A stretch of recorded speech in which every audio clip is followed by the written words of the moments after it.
Shalom, shalom. Call YAHAWAH, BAHASHAM, YAHAWASHI, BAHASHAM, HAKODASH. Double honors to the elders and apostles, a great millstone to teach you well. Peace and salutations be to hopeful elect. And Brother Tazam coming at you from the prophets in Babylon camp here in Tampa, Florida. This lesson's going to be going into carrying your cross. Alright. And that topic really hits. It goes into handling your duties as a man, not only in this truth, but also in the world. Okay. By this thing, carrying your cross just means making sure you're doing lessons. Just means making sure you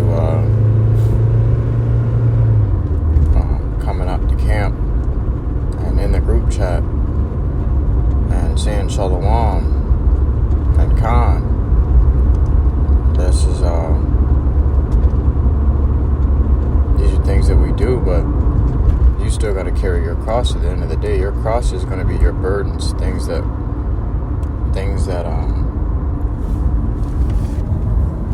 weigh you down, you know.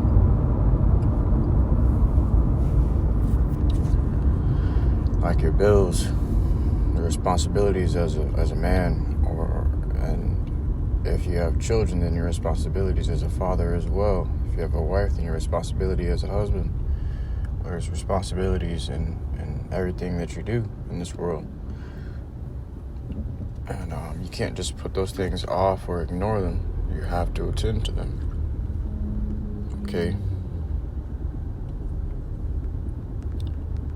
In the book of Luke, chapter 14, and verse 26. If any man come to me and hate not his father and mother and wife and children and brethren and sisters, yea, and his own life also, he cannot be my disciple.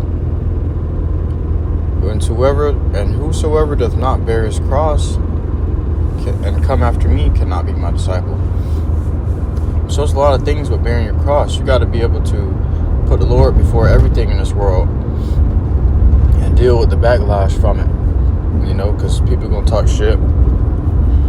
Your wife going to maybe even start to lose interest or fight against you because of the way you live all the time.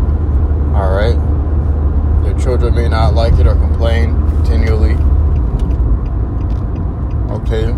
Your family, your mom, dad, and brothers and sisters, they may ostracize you for what you do. So what? Keep doing the work of the Lord.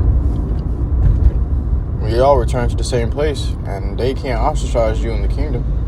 They can't ostracize you when you're facing the Lord. You know, that's just between you and the Lord now. What have you done? Have you bore your cross that you're supposed to bear? All right. Take care of your business. Handle your business as a man and as a man of the Lord. Handle what must be handled. It's not about what you want to do, but what needs to be done. You have to get it done. Brothers don't like working. You know, a lot of brothers that I grew up in the truth around were just becoming adults, and they were just getting out on their own, and you know, had to also what's the word I'm looking for?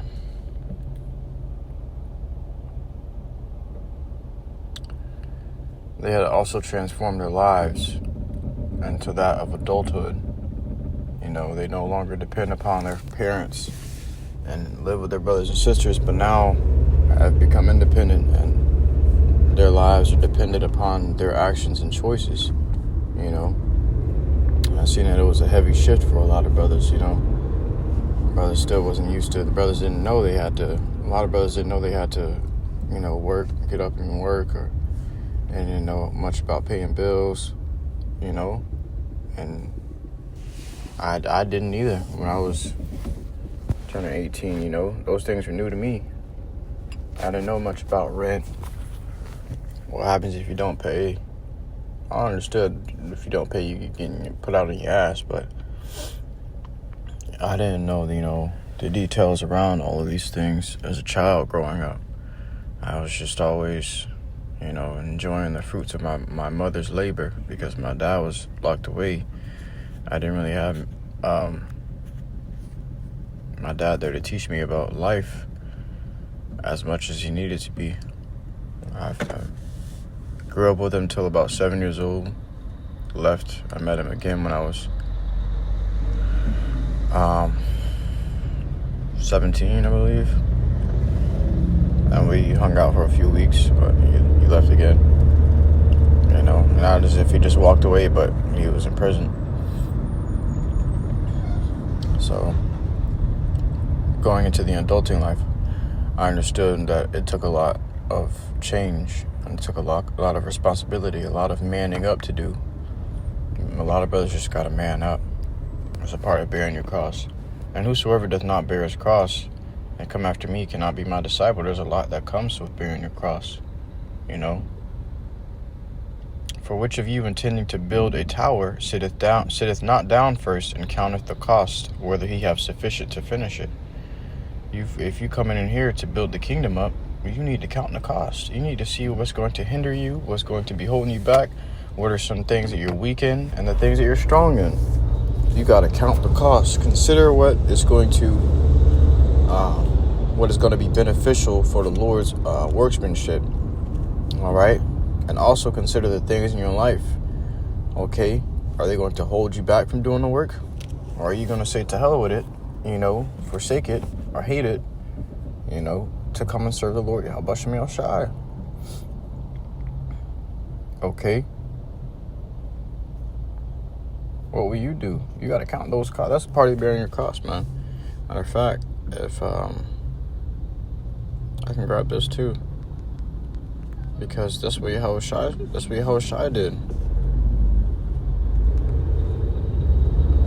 YAHAWASHI did. So this is the book of Hebrews, chapter 12 and verse. Hebrews chapter 12 and verse 1. Wherefore, seeing we also are compassed about with so great a cloud of witnesses. So many people had their eyes on them and witnessing the truth through them. Okay. It says, let us lay aside every weight. And brothers, we got eyes on us, man. Not only these people. Okay, don't just be worried about you getting 2 views on your lesson. But all the angels are watching, and the Lord say, "It is more there be that are with me than are with them." Okay, so and there's more, there's more angels in heaven than there is people in the world, man. You gotta think. There's judgment going on all day long. How many angels there got to be to make judgment happen every day, all day? All right. It says, let us lay aside every weight. So everything that weighs you down, lay it aside, man. That includes your job too. All right. That don't mean leave your job and do the work of the Lord. No, it means make time for the work of the Lord despite having a job. That don't mean leave your wife because she's nagging you, okay, about she wants more time with you. No, that means do the work of the Lord despite your woman want more time. Scripture say, they that have wives be as though they had none. Delegate your time. To be a prophet of the Lord and a man at the same time in this world, you have to be very good with time management. Brothers need to learn time management, okay? Give a certain amount of time to this and a certain amount of time to that. Give an hour or so to your own craft, an hour or so to your family. They work you about 12 hours throughout the day. Give an hour or so to the Lord, okay? And then an hour or so to yourself. All right, if you can do those things, that'll account for about 16 hours of your day. If you work a 12-hour shift, if you work an 8-hour shift, that's even better. That's only 12 hours of your day. you gotta be good with scheduling things. It says, and the sin which doth so easily beset us, and let us run with patience the race that is set before us. So that sin can just stick onto you so easily. There's so many things that you can do to go off in this world. You gotta just forget about that shit, man. You gotta ignore it and try to stay away from it. Okay? Keep moving forward. Even though you may go off, keep going. Pray for the Lord forgive you and keep trying to do better. Never give up and never settle down, man. Never sit down in a slumber, because those are the wicked of this world. Looking unto Yahawashi Mashiach, the author and finisher of our faith, who for the joy that was set before him endured the cross. So Yahawashi did it, and we fallen off the path of Yahawashi. We got to endure that cross for the joy set before us. We getting the kingdom coming, man. You got to understand, brothers. Yeah, I understand you got limited time on this world. This shit temporary. You know, you may think you want to live it up before your time runs out, or do certain things before you run out of time here. But bro, it is not worth it. It's not worth it. All right. It's not worth it, man. You got to consider that the kingdom is about to have everything that you couldn't even imagine. You couldn't even fathom up. And you stuck on the temporary shit here in this world, you're not going to make it. All right? We're about to inherit immortality. And we're going to be able to play with everything we wanted to play with. You know? And righteousness. We're going to be able to create and build. Okay? And enjoy and rest. Now is not the time for that. Scripture say this is not the end of all things where much glory doth abide. It's not. We ain't there yet. We still here in this world. That means we still got to fight. All right.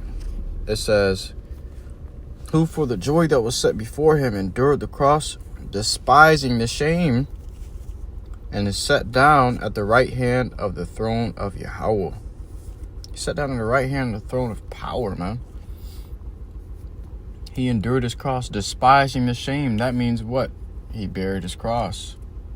Okay? Despite all the things that was trying to hold him down, he still did what he needed to do. As a man of the Lord, well, as a man and as a man of his, as a son of the Father, he did what he had to do. And we are also sons of Yahweh Shai, man. Okay? So we got to do what we got to do. It says, for consider him that endured such contradiction of sinners against himself, lest ye be wearied and faint in your minds. It's all a fight for your mind. This world is fighting to dominate your mind. The spirit is fighting to dominate your mind. All right? You have to be more in the spirit than you are in the flesh, or you will lose the fight. Okay? That's all I really want to touch bases on. I just got to here to the plantation myself. You know, I got to go bear this cross. But I truly hope this was edifying to you. I commend our wife to listen to truth and sincerity. Till next time, I give all glory, honor, and praises unto Yahawah, BAHASHAM, YAHAWASHI, BAHASHAM, Shalom.